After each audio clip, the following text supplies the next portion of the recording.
একটা gaming keyboard নিয়ে হাজির হয়ে গেলাম। এটা হচ্ছে GK100 এর একটি গেমিং কিবোর্ড। সো এটা হচ্ছে হোয়াইট কালারের একটি gaming keyboard, even RGB gaming keyboard. So আসো গেমিং কিবোর্ডটা আনবক্সিং করা হোক।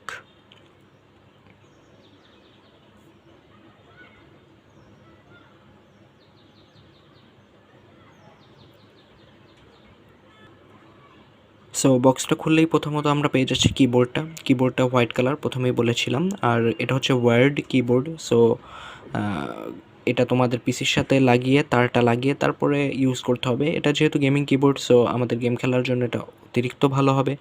আর পুরো কিবোর্ডটা হোয়াইট, আর উপরের যে কিগুলো দেখছো এগুলো সব ব্ল্যাক কালার। আর এগুলো এতটাই কমফোর্টেবল ছিল যে প্রেস করার সময় আওয়াজ হয়নি। এটা অনেক কমফোর্টেবল একটা কিবোর্ড, সো গেম খেলতে তোমাদের ভালো লাগবে। আর এটা লাইট অন অফ করার সিস্টেম আছে, সো তোমরা চাইলে লাইট জ্বালিয়েও রাখতে পারো, আবার অফও করতে পারো। আর ওভারঅল লাইটিংটা খুব সুন্দর। আর যেহেতু কিবোর্ডটা গেমিং, সো গেমের জন্য অবশ্যই বেস্ট। আদারওয়াইজ তোমরা যদি চাও কাজের জন্য, দেন দুই সাইড দিয়ে বেস্ট। সো কিবোর্ডটা আমার কাছে সব দিক থেকে বেস্ট মনে হয়েছে।